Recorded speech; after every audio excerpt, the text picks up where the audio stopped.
financier au 26 juillet. Enfin, c'est-à-dire c'est tout ce qu'on a récolté comme argent depuis le 26 juillet. Enfin, au 26 juillet, quoi. Mais il nous manque tout ce qu'on a dépensé, je ne l'ai pas noté. Donc, tu vois, pour le moment, on a ça. Mais faut voir qu'il y a des dépenses annexes que je peux comptabiliser. Donc il faudrait organiser une soirée supplémentaire pour... Ouais, au moins. Parce que là, on n'est pas encore... c'est clair, on n'y est pas. Mais bon, ça va le faire. Il faut récolter, mais là on a 57 000, ça suffit pas. J'ai pas compté les prix des billets. C'est-à-dire que tous les billets, je considère qu'on les a payés 5 000 nous-mêmes et pour le moment on parle pas de remboursement là, tu vois. Donc ça suffit pas quoi. Qu'est-ce qu'il reste à voir? Bah, si on fait une soirée à la rentrée, je sais pas vous au niveau des bourses, il n'y a pas une bourse en septembre? 1, 2, 3. Elle va être belle.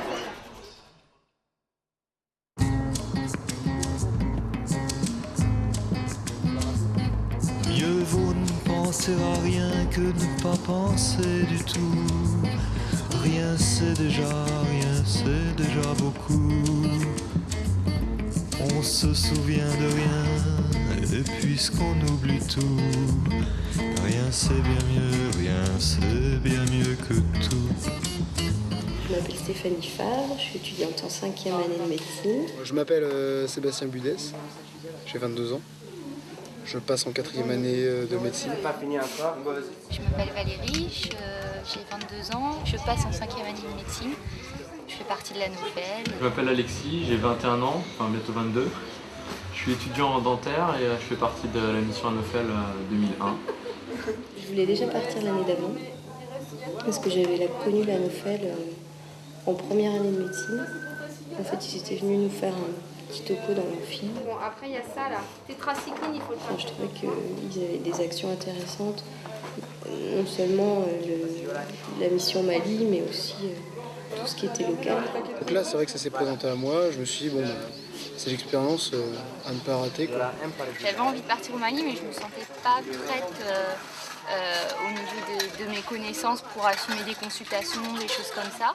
C'est vrai aussi que l'humanitaire m'avait toujours attirée. C'est parti du docteur Yaya Malga et de notre professeur de parasito, M. Marjolais. Donc, les villages d'où était originaire le docteur Yaya Malga avaient a priori un gros besoin niveau sanitaire et conjointement ils ont décidé de monter un projet avec des étudiants en médecine maliens et des étudiants en médecine nantais.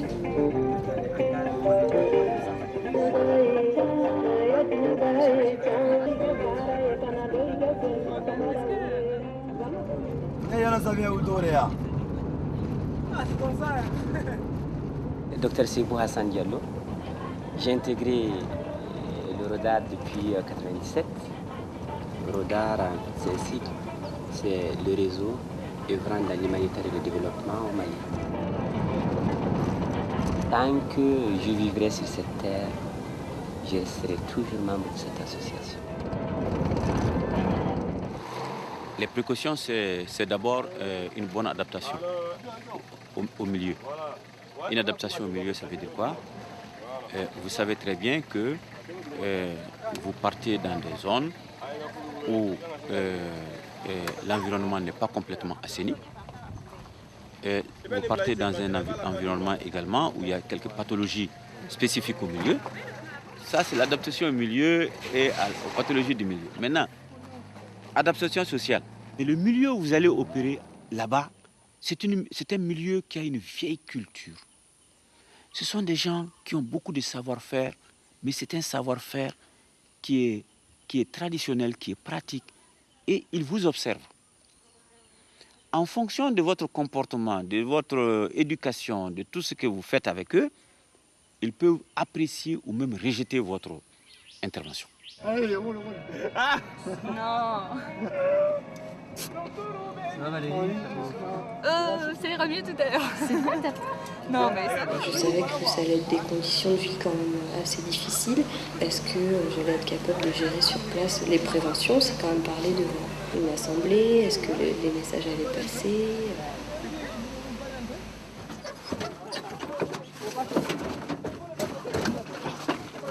C'est super beau. Ouais. Avec le soleil qui se lève. Oh les filles. Très bien, ça me convient comme fois. On est arrivé dans les villages après chacun notre tour, on a laissé tout le groupe et nous, le groupe de Tassiga, c'est vrai qu'on a quitté tout le monde au fur et à mesure et on s'est retrouvés tout seul et on est arrivé tranquille à notre village tout seul. Quoi. Mais ce qui était impressionnant, c'est que dans chaque village, en fait, on était tous attendus. On balance les sacs. Donc on est arrivé dans les villages un peu angoissés et en même temps un peu excités. Et, c'était bizarre comme sensation. On est arrivé, il faisait nuit, les enfants étaient là, ils nous attendaient et on était tous hyper contents d'être arrivés. C'était des séparations un petit peu émouvantes, mais on était contents d'arriver là parce que ça faisait tellement longtemps qu'on l'attendait. Le matin au réveil, ça nous a fait bizarre d'être dans un endroit qu'on avait juste vu de nuit. Et, donc ce qui nous a, je crois, fait du bien à tous, c'est de sortir dans le village, de rencontrer les personnes, de voir les bâtiments du CESCOM, là où on allait consulter. Ça a vraiment concrétisé la mission.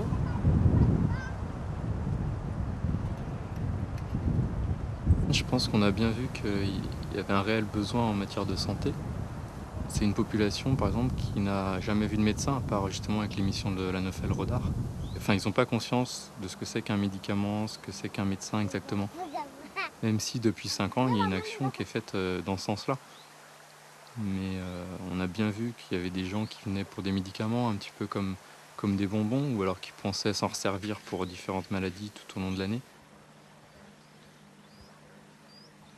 Le premier mot que j'ai appris ici, c'est safari, qui veut dire médicament, parce que à chaque fois qu'on se baladait dans les villages, il y avait des enfants qui venaient et qui nous disaient safari, safari. Donc on avait un peu l'impression d'être là pour distribuer des médicaments au départ. Et on s'est rendu compte que certaines personnes n'avaient pas conscience en effet du rôle du médecin, ou du moins de comment on pouvait utiliser des médicaments. C'est pour ça que la prévention sur l'éducation à la santé était très importante. On a bien insisté sur le fait que quelqu'un qui n'est pas malade ne doit pas venir consulter.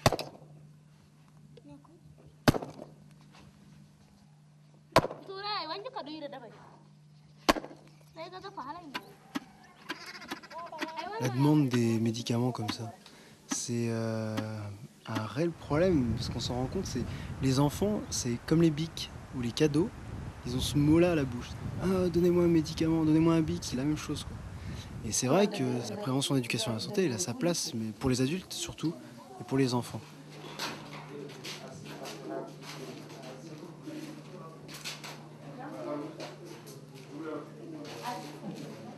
Donc les médicaments existent sous différentes formes. Ça peut être sous forme de sirop, donc dans un flacon que l'on met dans une cuillère et qu'on avale, sous forme de pommade qu'on passe sur la peau, sous forme d'une piqûre qu'on peut piquer dans le bras ou dans la fesse, sous forme de comprimé que l'on avale, et enfin sous forme de gouttes que l'on met dans les yeux. Donc en fait, il existe différentes formes de médicaments, mais ce qu'il faut bien comprendre, c'est que parfois, on n'a pas forcément besoin de donner des médicaments. On va voir le médecin et il ne va pas forcément prescrire un médicament, il peut juste dire à la personne qu'elle a besoin de repos. Et ça peut l'aider à aller mieux. On a pu constater dès le premier jour en fait, que les préventions n'allaient pas être complètement inutiles. Et c'est vrai que moi au début j'avais l'impression qu'on faisait passer des messages un peu désuets avec nos panneaux qui sont quand même un peu enfantins.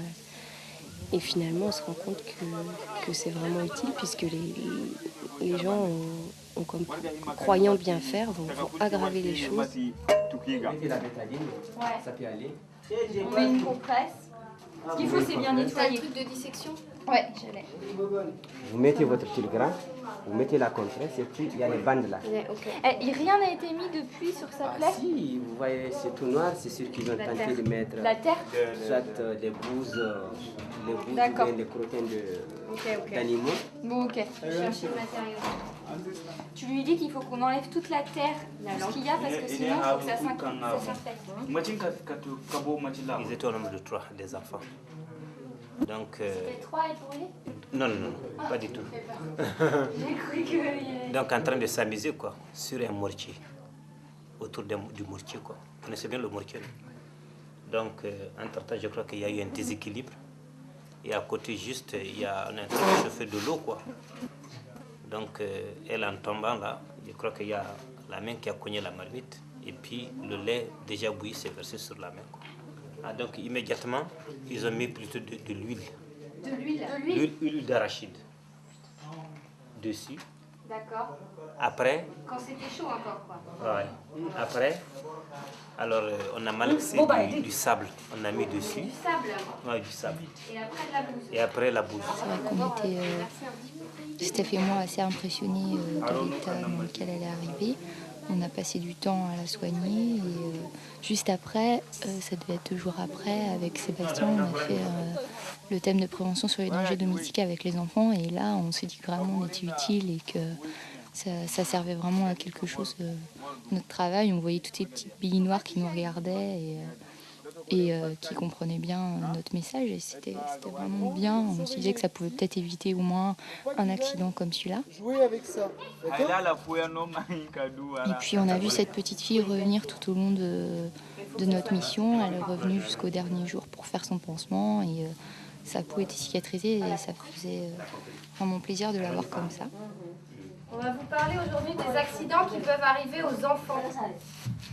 On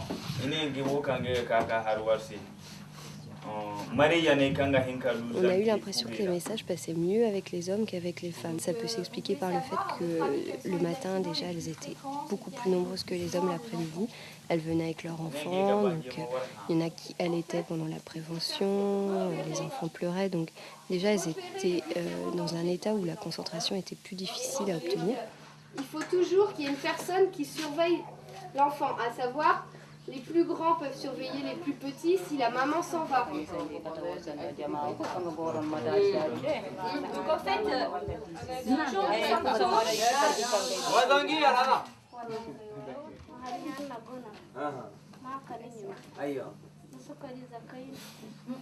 comment on pourrait en fait plus les responsabiliser et que le message passe mieux? Parce que là, elles nous écoutent pas en fait, quoi. C'est la folie. Il faut les individualiser, il faut lui dire toi tu vas répéter. Voilà. Si tu lui dis devant tout le monde qu'elle va répéter, du coup elle va. Dans ce cas-là, en fait, faut désormais désormais on fait un avant-goût. Voilà. On lui dit toi tu répéteras. Avant de commencer les séances de prévention, il leur dit bon, on va parler de ça, et qu'enfin, on va interroger des gens pour qu'ils nous miment ce qu'on a. Déjà, je trouve ça dommage d'en arriver à ce point-là, parce que ça veut dire que ça les intéresse pas du tout. Avec les hommes, ça se passe trop bien. Ah, c'est pas que ça les intéresse pas, c'est qu'elles se rendent pas compte de l'intérêt que ça a. L'important, c'est qu'elles sont intéressées. Elles se responsabilisent pas. Mais c'est dommage d'en arriver à ce point-là. Complètement. Déjà, il faudrait qu'il y ait un seul traducteur, parce que tout le monde traduit en même temps, et c'est encore plus le bazar, quoi. Faudrait, si c'est Mamadou, il le fait jusqu'au bout, quoi. Parce que là, tout le monde parlait et je crois que c'est encore plus difficile pour elle de se concentrer. Plusieurs matins, on a été déçus de la séance de prévention avec les femmes parce qu'on avait l'impression qu'il n'y avait pas tellement d'écoute et que ce qu'on apportait n'avait peu d'intérêt. Et souvent, l'après-midi, on faisait le même thème avec les hommes. Et là, c'était vraiment gratifiant. Vraiment, les hommes se positionnent en chef de famille, ils ont une certaine responsabilité et ont un rôle protecteur vis-à-vis de la famille qui leur tient très à cœur. C'est très bien. Et donc tout le monde avait bien écouté, tout le monde a compris alors? Les préventions, je crois que c'est ça qui est essentiel. Je pense que les gens qui viennent aux préventions, après, on leur demande d'essayer de faire passer le message. Et ça, je crois que ça peut changer les choses, quoi, parce que si on agit avant l'accident, c'est là que ça devient intéressant.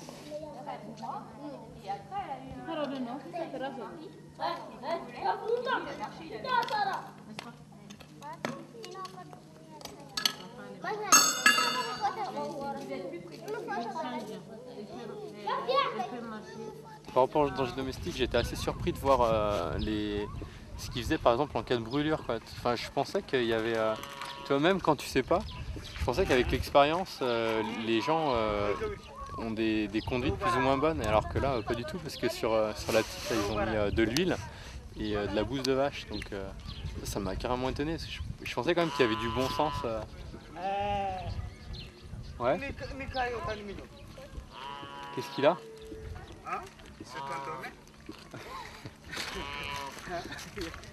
Tu peux venir traduire? Oula! Assieds-toi. Go. C'est le deuxième enfant que je vois en fait avec un lymphome de Burkitt. J'en avais vu un quand j'étais venu en hiver. J'en ai discuté avec Seiba. Et c'est clairement impossible qu'il se fasse soigner. Parce que sa famille n'aura jamais assez d'argent. Même on a discuté avec Seiba. Le village ou la mairie du Bourra ne peut pas s'organiser pour récolter l'argent. C'est pas faisable non plus. Donc là, en plus, il est au tout début, la tuméfaction est petite, donc elle est assez simple à prendre en charge. Et des ganglions. Ça peut être un Burkitt ou bien un Burkitt ou bien un Soit c'est un Burkitt, soit c'est d'origine dentaire, mais comme ces dents sont abîmées, ce qui va se passer sûrement, c'est que l'enfant va rester chez lui. La tuméfaction va grossir, donc il ne voudra plus sortir, ça se comprend, il ne pourra plus manger. Il ne va plus pouvoir manger, donc il sera dénutri en plus. En plus, le lymphome va diminuer ses défenses immunitaires. Donc là, on se sent vraiment impuissant par rapport à ça. En fait, quelqu'un l'a cogné là-dessus. Ah, c'est comme ça que c'est venu. Voilà, et c'est comme ça que ça s'est accéléré. Quand vraiment on diagnostiquait quelque chose de grave, la seule chose qu'on pouvait conseiller à la personne, c'est d'aller à l'hôpital dans son goût.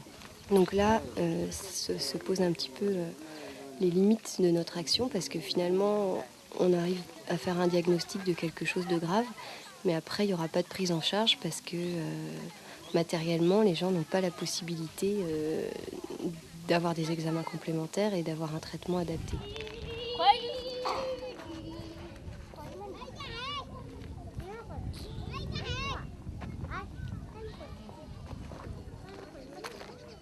Quel âge elle a? Elle a 17 ans. 17 ans. Elle habite où? Tassiga Île. D'accord, elle est ménagère? Non, elle n'est pas mariée. Elle n'est pas mariée. D'accord, elle vient pourquoi? Elle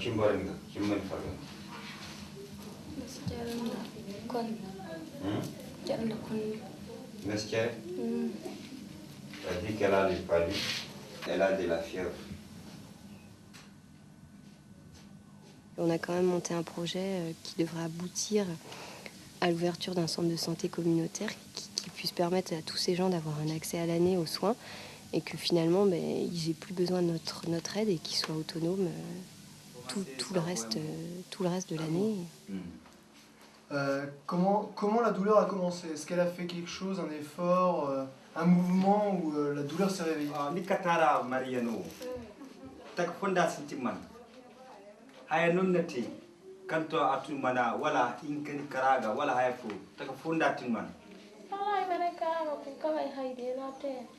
C'est après l'accouchement qui s'est réveillée.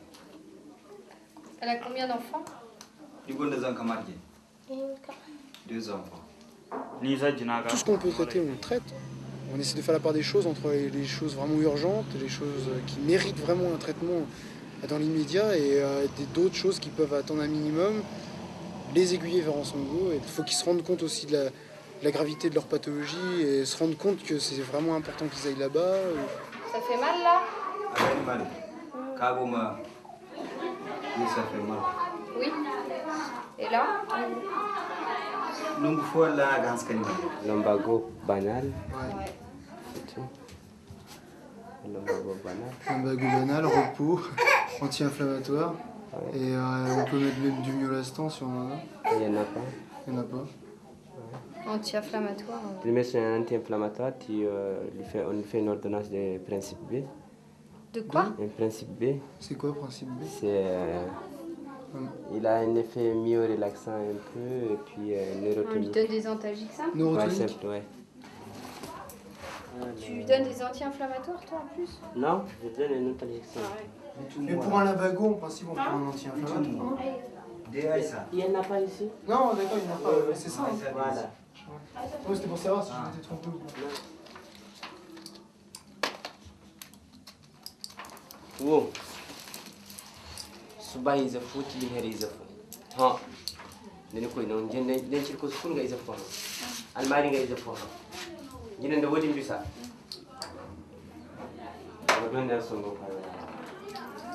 Chez nous ici, compte tenu du fait que la couverture sanitaire ne couvre pas tout le pays et ne couvre pas toute la population, compte tenu également du fait que l'État malien ne peut pas assumer entièrement la couverture sanitaire des populations, le gouvernement a jugé utile de demander à la population d'assumer une partie de sa charge médicale. Donc, un centre de santé communautaire, c'est une structure de santé qui est en fait un dispensaire composé d'une salle de soins, une salle de consultation, d'une petite maternité.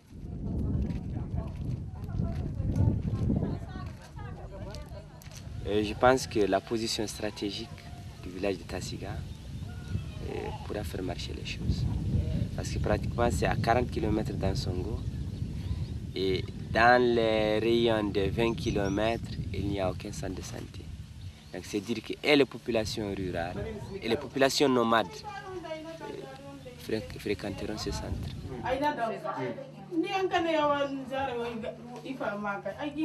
Il y avait une femme qui est venue parce qu'elle avait découvert un petit nodule au niveau de son sein il y a 6 mois, qui n'avait pas consulté parce qu'elle n'avait pas pu aller en Songo. Et là, quand on l'a vue, elle avait un sein qui avait quadruplé de volume, qui avait des ulcérations et elle avait un cancer du sein énorme. J'avais jamais vu ça et c'était rendu à un stade très très avancé avec des ganglions partout, etc. Et donc en 6 mois, ça avait flambé.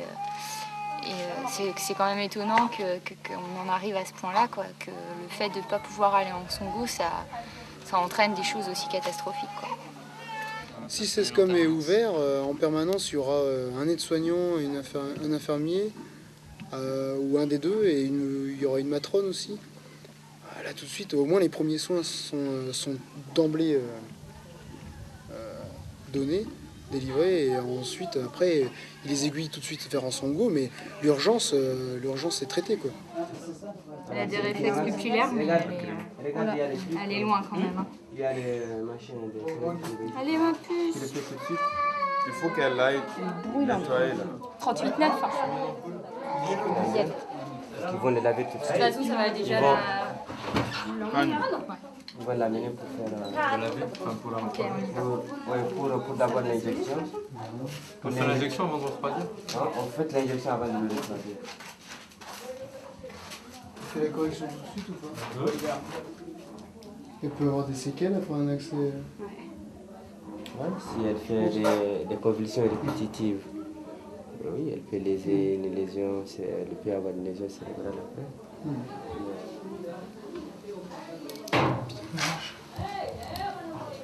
Ça va, tu as entendu? Alors, il y a un souffle, c'est pas sa respiration. Il n'est pas régulier. Bah, il est régulier, mais pas dans le temps de... Tu vois ce que je veux dire? Tu crois que c'est un souffle là? Déjà, il va 40. De toute façon, on est toujours encadré par les Maliens. C'est vrai que ça, c'est vraiment appréciable et rassurant. Puisque déjà, on ne consulte pas dans notre langue, donc c'est indispensable qu'il y ait quelqu'un pour nous traduire. Et ensuite, les pathologies, c'est pas forcément celles qu'on est habitué à voir en France. On commence par une fièvre et une odynophagie. Et maintenant, le problème, c'est qu'elle n'arrive plus à parler et elle n'arrive même plus à bouger le cou. Ouais. Donc c'est pourquoi elle est venue. Qu'est-ce qu'elle a mis? Ça, c'est les plantes médicinales. Donc, qui, d'après eux, ont ce pouvoir de calmer un peu la douleur. Moi, je suis en dentaire, donc la plupart des diagnostics, enfin, tout du moins au départ, j'étais incapable de les faire. Et ce qui était intéressant, c'est d'être avec Siba, parce qu'il est très très pédagogue. Enfin, en tout cas, moi, c'est ce que j'ai ressenti. J'ai réussi à comprendre tout grâce à lui. Enfin, à chaque fois, il m'expliquait le mécanisme. Tu crois que ça peut être dû à une infection dentaire ou... Non, parce que c'est bilatéral, donc je pense que c'est plutôt un phlegmon périnée. Je sais pas où est-ce qu'elle est partie. Jusqu'au fleuve. Mais elle est partie cracher où? Je sais pas. Parce qu'on l'a vu partir sur la droite là. Elle est partie se cacher peut-être. Elle pensait qu'on allait déchirer ça. Tu crois qu'elle a pas aimé qu'on enlève sa plante là? Ah mais pourquoi elle est venue alors? Elle sait qu'on va pas garder ça quand même. Non. Peut-être qu'elle voulait un médicament sans examen. Ça va toujours? Pas de douleur? Quand on appuie, ça fait pas mal?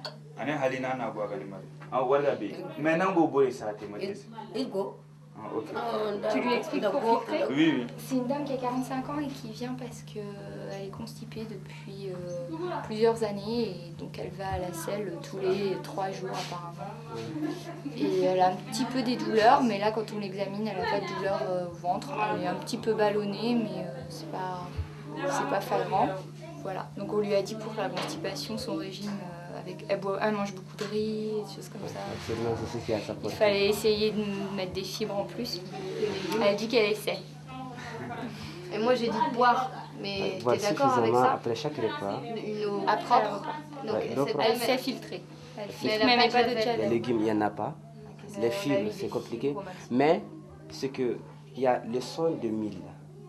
Le quoi? Le sang de mil. Le sang de mil? Oui. Le mil qu'on pile. Alors, il y a d'abord la coque qui va, la première coque qu'ils enlèvent, la deuxième coque, c'est ça le sang, avant la farine. Donc, ce sang de mil a un pouvoir laxatif.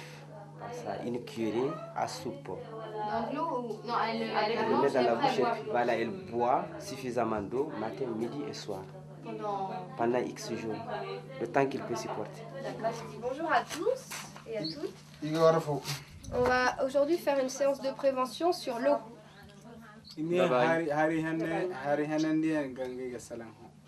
Pour faire de l'eau propre, c'est simple, il faut 3 choses. Il faut la pierre d'Alain, de l'eau de javel et un tissu propre. Propre. On prend la pierre d'Alain. On la met dans l'eau et on fait 3 tours avec. On va la passer à travers le tissu.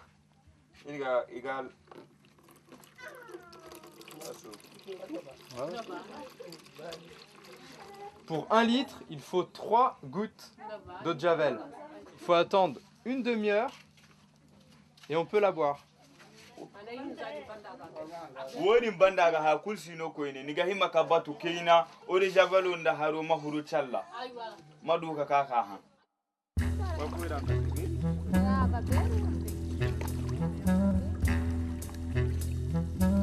ga balga bore ne magana yo gamora ko ikko yo gamora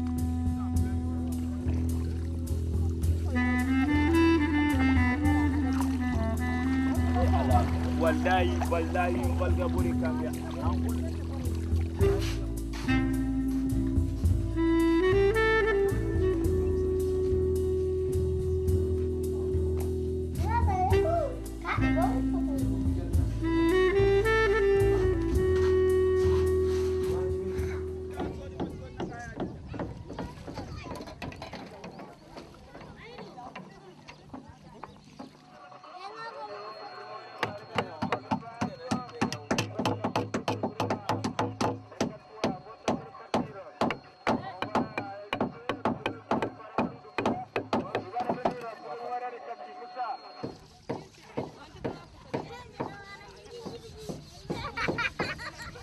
On s'est dit, pour mieux aborder les gens, peut-être qu'il faut créer un système tampon entre nous et les populations, à travers des personnalités que nous allons choisir. Donc c'est comme ça qu'on a pensé à la création des relais communautaires qui pourraient éventuellement mener des actions temporaires dans l'année et en notre absence.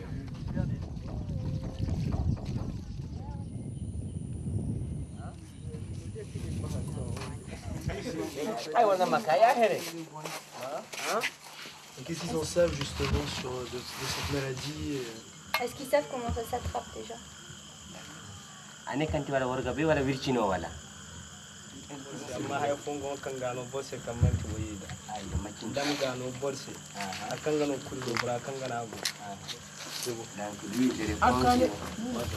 C'est exclusivement la voie sexuelle.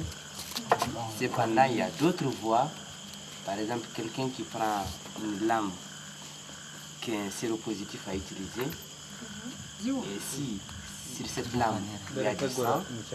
Alors, en te coupant, tu risques de te contaminer. Le sida, ce qu'il faut savoir, ce qui est important à savoir, c'est que la maladie peut être présente chez quelqu'un sans qu'il soit encore malade. Et il y a toute une phase de latence où la personne n'est pas encore malade, mais où le virus est à l'intérieur d'elle et où elle peut transmettre le virus. On a organisé aussi une sorte de réunion plus ou moins secrète, c'est vrai, parce qu'on ne pouvait pas en parler aux adultes. Et en fait, ça montre bien le problème de société en fait, qu'il y a ici, c'est qu'on peut en parler qu'à eux, en fait, avec les jeunes du village. Et quels sont les moyens pour eux justement de se protéger? Il faut faire bouger la mentalité à partir du bas, quoi, des nouvelles générations, pour qu'après ça change. Mais ça risque d'être hyper long. Et les méthodes, c'est là où les relais en fait, sont importants, c'est à eux de choisir les méthodes et choisir les bonnes personnes. Quoi. Ils disent qu'ils connaissent les moyens, comment se protéger. Ils savent que c'est le préservatif, mais ici c'est le monde rural. Un relais communautaire, c'est au tout départ, au début quand la NOFEL est venue, il a été choisi des personnes instruites qui parlaient français, qui étaient quand même pas mal écoutées au niveau du village. On s'est dit on va leur faire une information à eux, la plus complète possible. Et eux, ils savent ce qu'ils peuvent dire et ne pas dire et comment ils vont pouvoir le faire passer petit à petit parce qu'ils ont plus de temps, ils ont toute l'année. Nous apprenons et nous transmettons. Nous apprenons avec l'association et tout ce que nous avons appris, nous transmettons aux populations. On vous a mis les situations les plus à risque. Donc c'est les rapports sexuels avec pénétration, les contacts de la bouche avec le sexe, masculin ou féminin. On a mis la réutilisation de seringues, ça peut être la réutilisation de rasoirs aussi. On a vu chez vous que souvent les coiffeurs ils utilisaient les mêmes lames pour tout le monde. Votre rôle à vous, c'est surtout expliquer aux gens les règles à prendre pour ne pas l'attraper. La possibilité d'avoir un dépistage à Ansongo, je ne sais pas si vous savez. Non. C'est à Bamako. C'est à Bamako. Il n'y en a pas à Ansongo. Il n'y en a pas. À l'hôpital. Non, il y en a pas. Avec celui qui va faire le dépistage là, il se dit bon, moi je ne vais plus vivre longtemps, hein.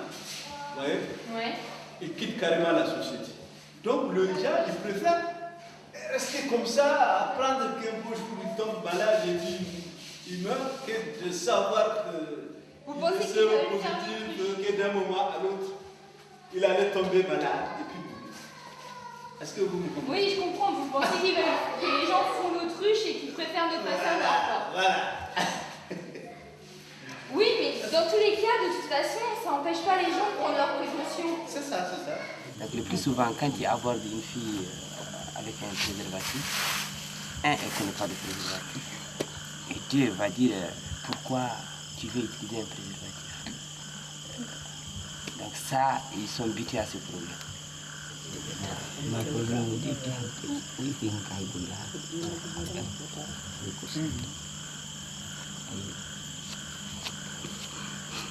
Alors, lui, il répond qu'en fait, il est à moitié d'accord avec ce que les autres l'ont dit, mais qu'il pense que les filles ont bien compris que le préservatif sert à quelque chose.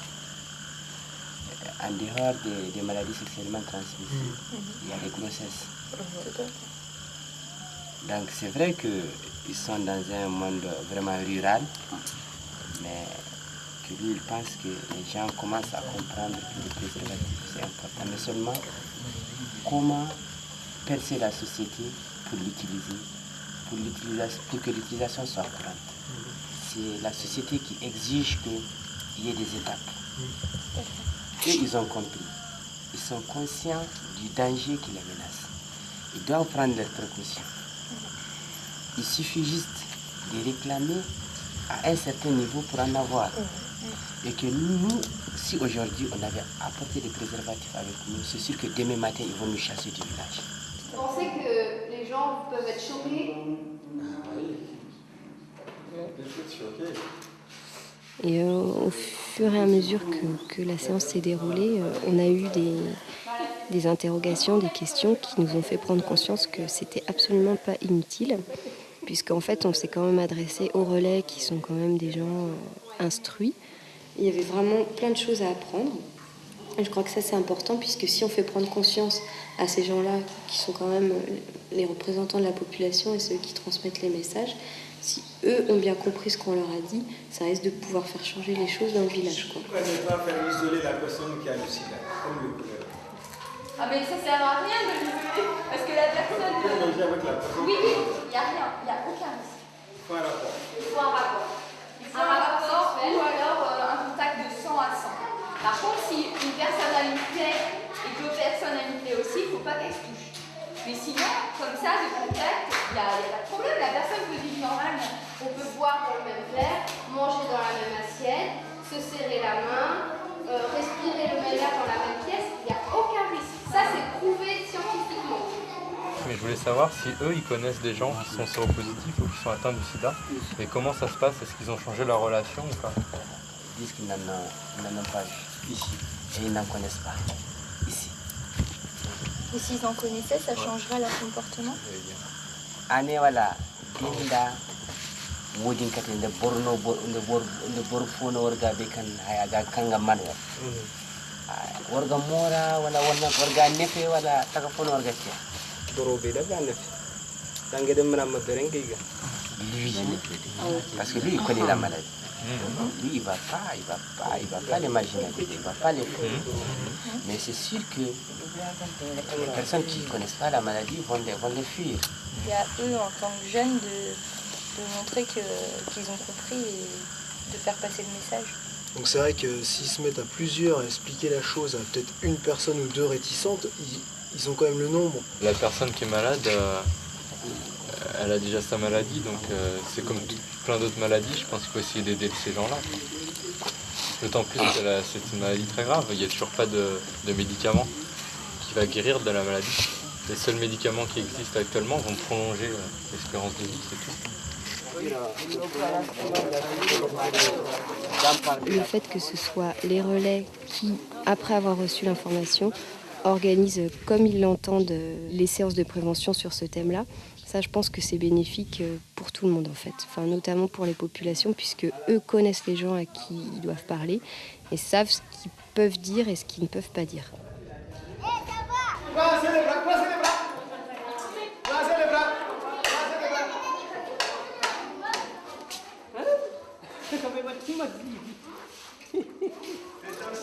Des gencives vers la dent, comme ça, haut vers le bas.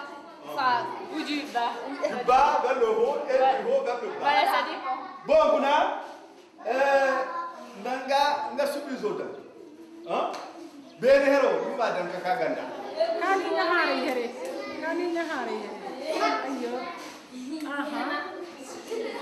Bon, bien. Donc, si vous voyez cochon, viens nous montrer. Viens.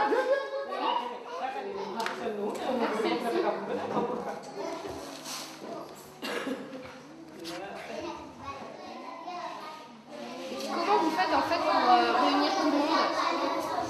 C'est le bouche à oreille. Oui. Tel jour, il y aura telle séance, tel thème. Mais on va dans les familles aussi. Non. Non. Zéro.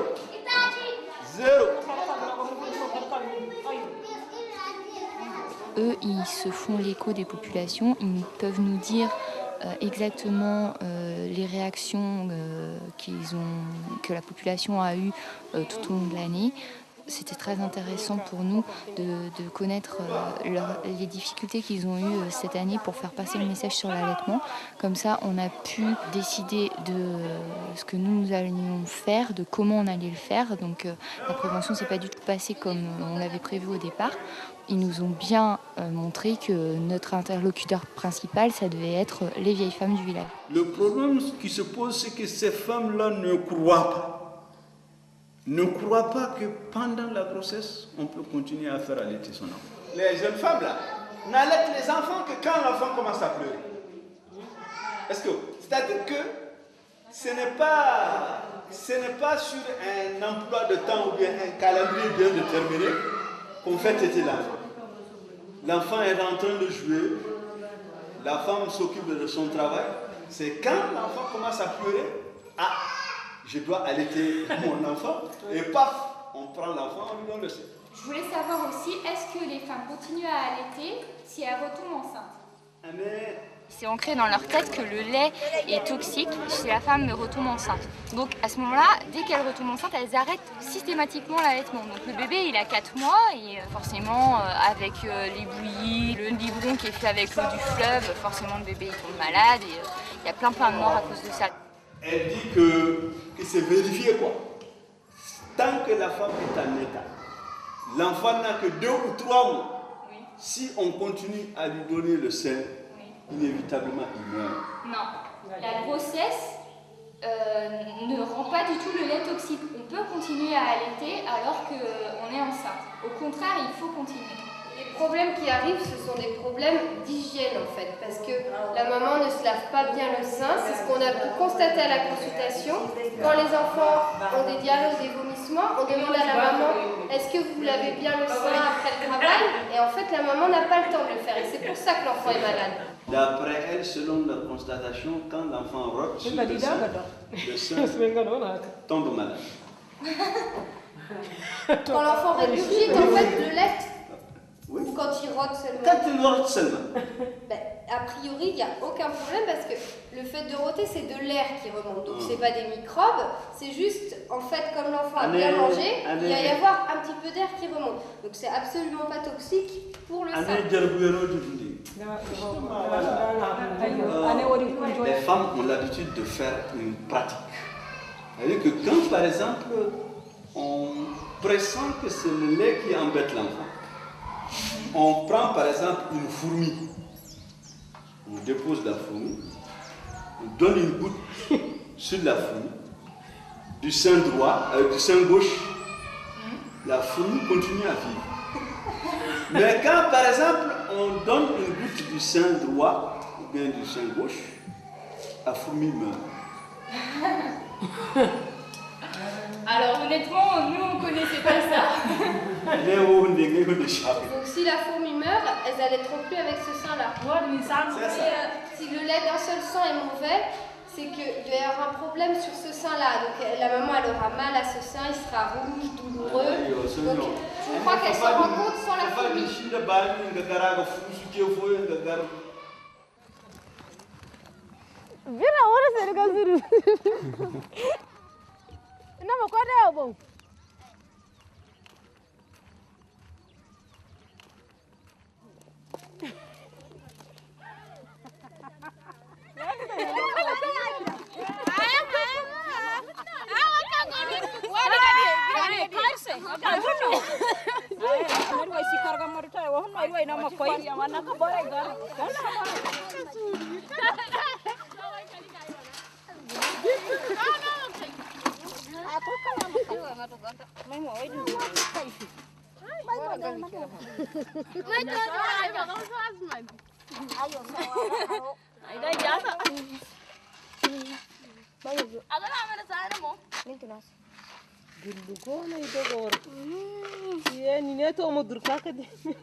J'ai l'impression que cette population n'a pas encore trop pris conscience de ce que représente réellement un SESCOM. Et maintenant déjà, il y a eu un financement. Et dans ce financement, ils ont leur contribution à donner la quote-part. Ça, quand même, c'est incontournable. Que la population elle-même participe au financement des CESCOM. Parce que c'est ça la gage de la survie et de l'adhésion de population à leur centre de santé. Le problème, c'est que, compte tenu du moment, tu connais bien nos gens, c'est la période la plus critique. Moi, j'ai déjà contacté le maire le dimanche dernier. On a fait une mise au point qu'on doit arrêter ensemble avec le conseil d'administration. Je lui ai dit, maintenant comme nous, on a des problèmes, si la commune peut prendre ça en charge, hein, et puis maintenant projeter ça sur les trucs, quoi, tu vois. Mais il va falloir que je convoque le conseil d'administration pour qu'on intérime. Sinon, il n'y a pas de problème pour ça. Le plus tôt serait... Le problème, c'est que le maire, il est à l'Élouis. Mais tu prends une moto, tu vas le voir. Où je vais trouver la moto ici? Il n'y a pas de moto. Il y a une moto à ton tuyau. Ici, il n'y a pas de moto. Il n'y a rien. La quote-part, ils l'ont en fait. Le 1,5 million là, ils l'ont. Et en fait, après, il faut qu'ils augmentent l'impôt pour que les populations remboursent en fait. La quote-part, c'est 2,5 millions. Ils ne peuvent pas donner tout ça. Pour l'instant, ils donneraient 1,2 million. Et si déjà il y a 1,2 million, le bailleur il s'engage à ce que ce soit bon et à ce qu'il donne le reste plus tard. Oui, ils les ont parce que tu vois, ils ont voté 1,5 million pour les Léoï, qui ne va pas servir puisque les Léoï, ça ne va pas être Il suffit de donner l'argent quoi. Voilà. Mais apparemment, samedi, ils s'engagent à ce que le CA se réunisse, ça soit donné et du coup, c'est bon, les démarches sont engagées. Il y a juste l'aménagement à faire. Et en septembre, ça ouvre. Et pourquoi il dit qu'il y a des ouvriers qui vont venir? Parce que les ouvriers, il faut qu'ils construisent, c'est le bailleur qui paye pour construire les locaux. Les nouveaux? Oui. Au Mali, il y a plein de centres de santé qui peuvent être construits et pour l'instant il y en a très peu dans le nord, donc c'est pour ça qu'ils avaient aussi choisi Tassika. Et puis qu'en plus la population a l'air motivée et que c'est un besoin extrême. Si la population n'est pas prête à donner la quote-part, on n'a pas du tout d'argent liquide, c'est juste une lettre sans délai précis. Bon, bah, dans ce cas on choisit un autre. C'est ça le risque.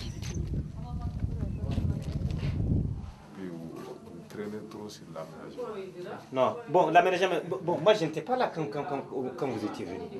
Hein? Maintenant il faut me le dire, parce que ils m'ont déjà dit 2 versions. L'autre me dit de faire sortir la porte par là. Il y a un autre qui est venu me dit non, vous avez dit de faire sortir la porte par là. Les plafonds là soignent. Neuf, tout à fait. Il faut aménager. Les deux pièces. C'est certain qu'en 15 jours, on a pu constater la nécessité absolue d'avoir un centre de santé dans la région. On est venu, on a amené un peu ce qu'on savait faire en l'adaptant ici. Et on a participé à certaines étapes de l'élaboration du CESCOM. Et c'est vrai que ça sera l'aboutissement de 5 années de travail. Et si le CESCOM voit le jour en septembre, ce sera vraiment encourageant et gratifiant pour le Rodar, pour la Nofel et pour tous les gens qui ont participé à ce projet. C'est un énorme changement en centre de santé. Je pense qu'ils s'en rendent compte, mais je pense que même quand ils l'auront, ils seront encore plus étonnés de tout ce que ça peut leur apporter. Ce qui est important était que la population n'avait pas l'idée de prise en charge de sa santé. N'avait pas l'idée de prendre sa santé en charge. Et c'était le rôle de l'association dès le début. Vous devez prendre votre santé en charge. Nous serons avec vous sur le terrain, sur le plan matériel et même financier. Et c'est ce qui s'est réalisé cette année. Ça ne veut pas dire que la mission est finie. La mission continue car mettre un bâtiment sur place, un infirmier, ne veut pas dire seulement CESCOM. Le CESCOM est une entité qui doit vivre. Et pour vivre, il faut des ressources. Et pour des ressources, il faut des ressources bien gérées. Souvent, on doute de la sérénité des jeunes dans une action de développement. Et cette association est en train de prouver que, en réalité, en dehors de la jeunesse, elle a une sagesse en elle.